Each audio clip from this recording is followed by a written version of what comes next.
Assalamualaikum dear students. Today our topic is rotation and revolution of the earth. ये हमारी geography series का next part है जिसमें हम लोग पढ़ेंगे rotation and revolution of the अर्थ।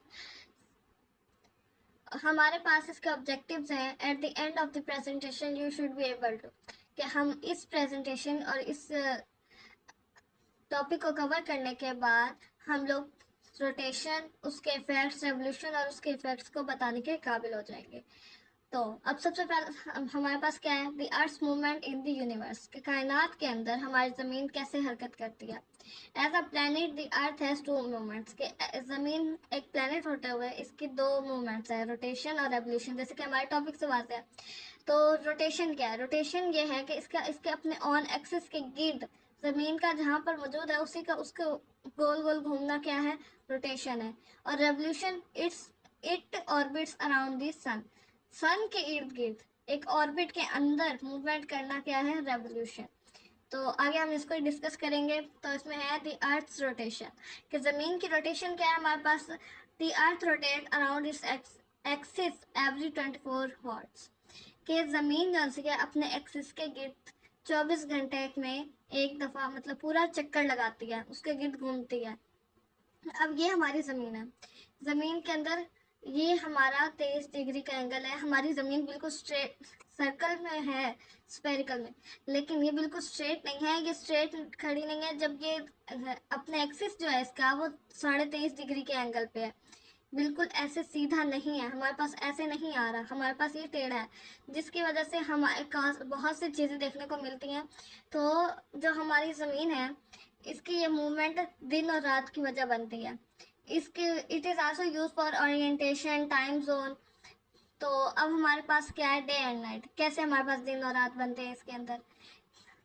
सबसे पहले तो ये कि हमारी जो ज़मीन है ये नॉर्थ पोल और साउथ पोल के साथ 23 डिग्री के ऊपर खड़ी है।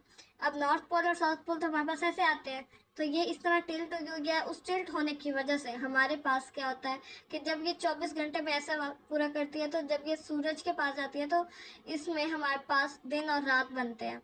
उस दिन और रात बनने का अमल इस तरह हो जाता है कि सूरज के सामने हमारे पास सिर्फ एक ही हिस्सा आता है।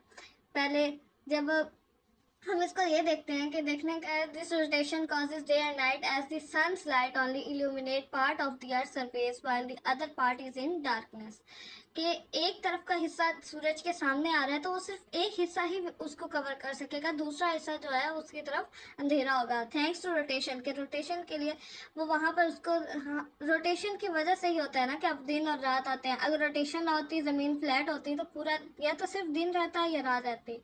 तो no particular part of the earth is too hot और नॉट टू कोल्ड, कि अब ज़मीन देखें, अब रात होगी हमेशा तो फिर ज़्यादा ठंड रहेगी, और अगर दिन ज़्यादा रहेगा तो ज़्यादा गर्मी रहेगी। इसलिए ज़मीन का कोई भी हिस्सा ना ही ज़्यादा गर्म है और ना ही ज़्यादा ठंडा, which allows the existence of life on earth, जिसकी वजह से ज़मीन के ऊपर लाइफ मौजूद है। अब यहाँ पे हम देखते हैं हमारे पास क्या है, ये सूरज है और इस सूरज के पास ज़मीन जैसी है गिर्द घूम रही है, ये हमारी रेवोल्यूशन है। अब रेवोल्यूशन की वजह से क्या हो रहा है कि यहाँ पर सन होते हुए यहाँ पर अर्थ है, यहाँ पर यहाँ पर यहाँ पर, ये हमारे पास चारों अर्थ के चार किस्म के टाइम दिए हुए हैं। कि ज़मीन जब यहाँ पर मौजूद होती है तो ये देखें ना, हमारे पास ज़मीन का एक्सिस यहाँ पे ऐसे है, तो ये कौन सा पार्ट कवर कर रहा है, उस तरफ का जो सूरज के सामने आ रहा है। तो ये हमारे पास है सितंबर एक्विनेक्स। फिर उसके बाद हम यहाँ पर जब जाते हैं तो ये हमारे पास इसके पास फासला भी ज़्यादा हो जाता है, क्योंकि ये सूरज से थोड़ा ऑर्बिट में दूर हो गया। तो अब जब यहाँ पर ज़मीन है तो ज़मीन यहाँ पर इसके सामने वाला जो सा हिस्सा होगा वो ज़मीन का सिर्फ सनलाइट से यूज़ करेगा, दूसरे वाला हिस्सा नहीं कर सकेगा। लेकिन अगर हम यहाँ पर देखें रोटेशन को, तो रोटेशन में ज़मीन ऐसे ऐसे गोल जब अपने एक्सिस के गिर्द घूम रही है तो थोड़े वक्त के बाद यहाँ पर सूरज आएगा। लेकिन इससे ये होगा कि हमारे जो पोल्स हैं, अब यहाँ से ऐसे रोशनी जा रही है तो ये इतना हिस्सा जो कवर कर रही है इसकी वजह से नॉर्थ पोल के ऊपर रोशनी नहीं जा रही। तो यहाँ पे क्या होगा, यहाँ पे सारा टाइम सर्दी रहेगी। जब हमारे पास यहाँ चला जाएगा तो यहाँ मार्च एक्विनेक्स आ जाएगा, जिसमें हम बाहर वगैरह देखते हैं। उसके बाद हमारे पास आगे आएंगे तो हमारे पास जून इक्विनॉक्स आ जाएगा, जिसमें हमारे पास क्या होता है कि हमारे नॉर्थ पोल के और उसके नीचे वाले एरियाज तक तो सूरज की रोशनी पहुंचती है, लेकिन इन एरियाज में नहीं जाती, जो रेवोल्यूशन के बावजूद।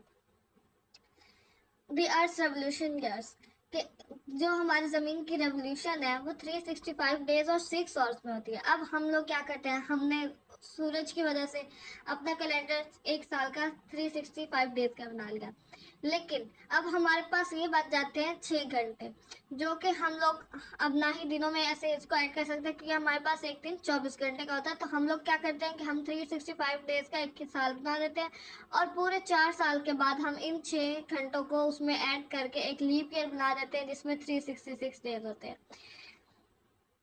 उसके बाद हमारे पास रेवोल्यूशन में सीजन आ जाते हैं। अब सीजन हमारे पास कितने किस्म के होते हैं, 4 किस्म के, स्प्रिंग, समर, ऑटम और विंटर। अब हम लोग उसमें क्या देखते हैं कि हमारे पास, क्योंकि हमारे पास रोटेशन के साथ साथ रेवोल्यूशन है। अब रेवोल्यूशन है क्या, जमीन जो है वो सूरज के एक गिर्द एक ऑर्बिट में घूम रही है। जैसे निज़ाम शमसिया हमारा, तो उसके अंदर सूरज के गिर्द सारे प्लैनेट्स अपने स्पीड और अपने हिसाब से घूमते हैं। तो अर्थ जो है वो सूरज के गिर्द एक चक्कर लगाती है, वो 365 डेज और 6 आवर्स में कंप्लीट करती है, जिसकी वजह से हमें काफ़ी सारे सीजन देखने को मिलते हैं।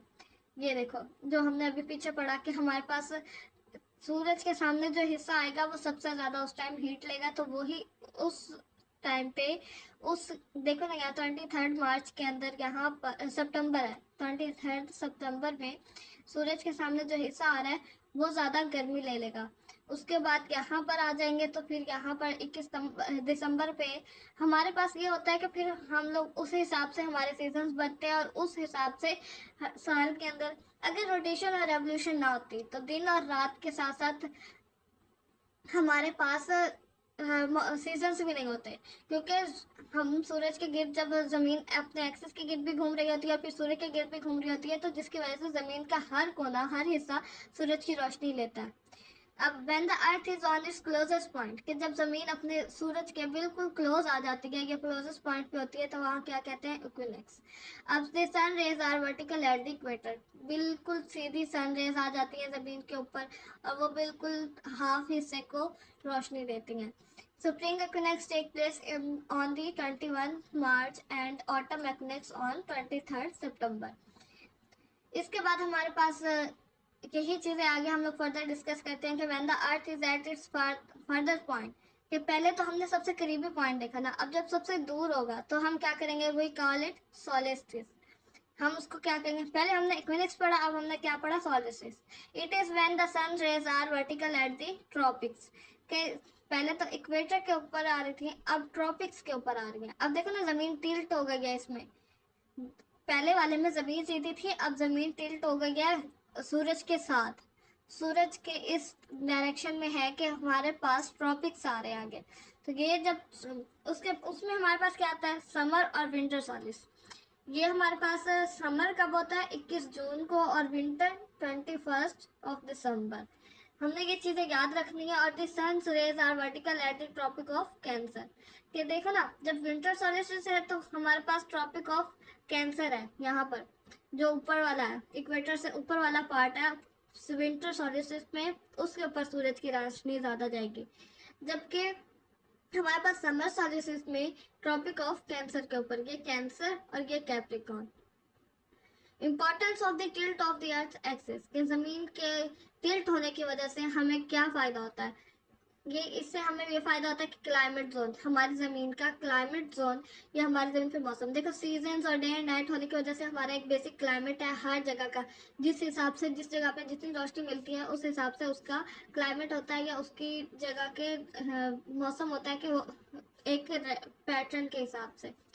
तो depending on of the position of the earth in its orbit around the sun, कि ज़मीन के इर्द गिर्द एक जब ज़मीन सूरज के गिर्द एक ऑर्बिट में पोजीशन में होती है, तो and the tilt of the earth, और ज़मीन फिर टिल्ट हुई भी होती है, some of parts of the surface are closest to the stars, कि कुछ हिस्से जो से होते हैं वो स्टार्स के करीब होते हैं, सब मार फर्दर और बहुत दूर होते हैं। अब देखिए ना, यहाँ पे वो टिल्ट हो रही है, तो फिर उसके कुछ हिस्से करीब और कुछ दूर। तो some of them receive the sun rays at a direct angle, कि अब यहाँ पर सूरज है, तो वो यहाँ पर तो डायरेक्ट एंगल पे दे रही है रोशनी, यहाँ पे सूरज की रोशनी सीधी आ रही है, लेकिन इधर तो जा ही नहीं रही।